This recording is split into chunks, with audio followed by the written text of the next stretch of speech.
the sixth row of the grid today from 16th, and he said it's just very hard when you come from the... Yes, the tyre's distinctly a bit more worn now. Yes, indeed. Okay, there we're talking from Dinesh to Uriarte. Maybe Dinesh is feeling a bit more in the groove and a bit more up for the fight. Back like that. But he's, he did a superb job yesterday in the wet. He got up to 5th place. Carpucci, the pole man, there he is heading the pack. And Brian Uriarte in 2nd now. Oh my goodness, it is and he cuts right across the front of Beñat Fernandez. Goodness me. I wonder if he could do the same thing today. Christian Daniel Jr. in 11th spot. Place. And it may well be that we've just got to pause.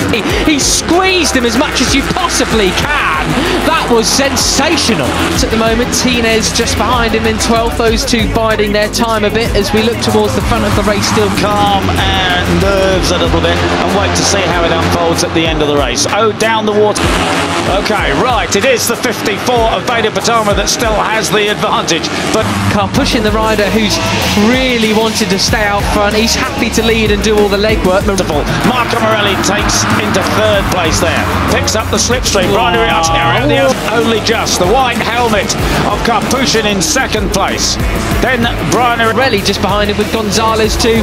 And Beñat Fernandez doing a late braking in towards... Oh, goodness me. You can't name it. Uriarte in 3rd. Down the hill they go.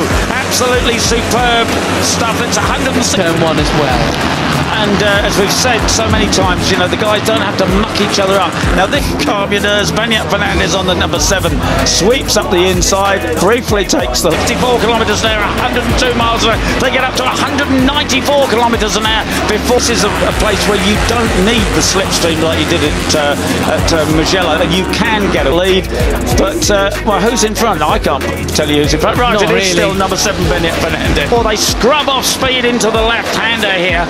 Climbing the hill in 4th gear all the way. At the moment there's no real sign of it. It's a huge group. We're all the way the top 15. Goodness me, there was a variety of lines there, wasn't there? I mean, this is the case that we're seeing now. Peter riders not way up here in 4th. Carpucci just cut across the front of Uriarte. Sorry there, Peter. That was so close. Down to Ewan Van Cruten are in the battle for the lead, but it is possible. Wanting to lead potentially. I mean, it's getting very messy now. It's as if a lot of them, they don't really want to lead coast. They're being ultra brave through there. But look at Gonzalez just waiting to pounce on a bunch of these riders. To break the advantage here and get clear. Let's see whether Carpucci can do it. It's Morelli in 2nd. Down the start and finish straight. They want to be the ones doing the dive bombing, not the ones getting dive bombed. And it was Ramadipa doing the biggest dive. Coming down the waterfall. They fan out 3 abreast towards the penultimate curve. Uriarte. Place again. He's got Gonzalez, Uriarte, Fernandez and Ramadipa right on his tail. And Uriarte's got to be careful. Dive bomb them all. But it's going to be Morelli who goes through the front, and that is Guillaume Plump going wide to the inside. Carpucci doesn't want to give an inch, but he's forced to. He cuts back up the inside. They go off the track. He's got a track limits warning. One more infraction. He'll have to go through the long lap penalty lane. Same goes for Lucas Brown. Getting all crossed up. It's Morelli leading the way from Ramadipa in 2nd place now. Over onto the black stuff, in towards the final corner. Uriarte has to give way and move back down into 29 and 17th place at the moment. Yeah, and I saw Carpucci get pressure. That is why then they don't want to be the one that's getting dive bombed into turn 1. So we are seeing more silly sort of 3rd place. Yeah, he went from 1st to 3rd just on the scrub, and the brakes into the left close to the green at the bottom of the track on that lap. He may or may not have touched it. Antics in the penultimate corners. There's another, a thinker we haven't talked too much about. I think it's back in 11th hander. That's Carpucci that leads again, and still 15 laps to go. Marco Morelli in 2nd place leads the pack, back in contact with Carpucci. They go down place. It's the 54 of Veda Pratama, and I can just imagine he is the sort of guy who's sitting there in the middle of the goodness. I don't know how heartbreak will stand this. Up the inside, it's the number 11 of David down the hill. They've overtaken him. Come out of the slipstream. There's his lead. Got it. It's Brian Uriarte who takes the lead again. Pack not wanting to do anything too dramatic. I'm going to wait to see how things unfold. Carla Thompson's another one. Gonzalez who has a look. Oh, someone's down in the background. Oh, it was Dinesh! Dinesh went! David Gonzalez in second place.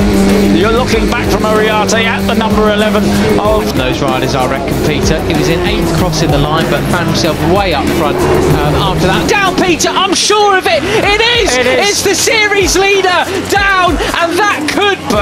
Gonzalez, then the 95 of Marco Morelli. Goodness me. That was... Oh no, who was that? It wasn't Plonk going wide. It was 12 points. Here's what happened. He cuts up the inside, tries to, he goes wide. He's got a lot of... Up the climb they come, across the start-finish line. Everybody else then. Could have been Singapore actually. He's down into 7th place. Wanted speed too much. He lost the front twice, and the second time he didn't catch it. Was it again 9 laps to go this time around? Pratama getting bullied all over the place. Peter, he was now. I think it was Mike Hugh, unfortunately. Right, so down the drop they go off Carter Thompson. He'll be clipped actually. I think so. No, whatever it was, they got away with it anyway. 13th crossing the line that time around, but just jumped up into 11th place as we look in towards turn 1. A waterfall, and it is Marco Morelli who has the slightest advantage. There is we're on board with Dinesh now. He goes there, and oh no, it's Fernandez. And again, goodness me, a lot of riders got close, a bit too close for comfort into turn 1 there. 51 of our, well, he could sometimes a points leader depending on where he is. In front of him. Oh, my goodness. Right, back with the lead. Flicking it left down here and then right again into the Omega curve. I wonder if he's not at the moment. He'll be firmly in 2nd place, finishing a position like that. There's Pugliese then, the 3rd. It's Brian Ariarte who has the advantage over Capuchin in the white helmet. Gonzalez, these guys, you know, some of the bright sparks are saving tyres a bit, because in qualifying the T1 has not had a great weekend of it so far. Had a very nonplussed expression. In 3rd place. And you've got Morelli in there as well, Peter. Where did he come from? How'd you do that? Pole and 2nd quickest time was set, I think, lap 3 or 4. And this is a about him all weekend long so far, but he might well be feeling a bit happier after this. Morelli's still at Marco. Wow, you've woken up, haven't you? That's right. Of course, he didn't come. He was pit lane start. Yes, 19 lap race. So I wonder if someone like Ariarte just doesn't want. He's down in towards turn 1. But goodness me, how many riders abreast do you want to be? Ramadi! Today, but that was a penalty. He started from 15th, his qualifying position today, but still 15th. Want to try the big breakaway because he knows he's going to need tyres left at the end. Keeper goes in a 2nd place then. And Brian Ariarte came up the inside from about 10th to 5th kind of thing. Right, so it is Ariarte on the 51.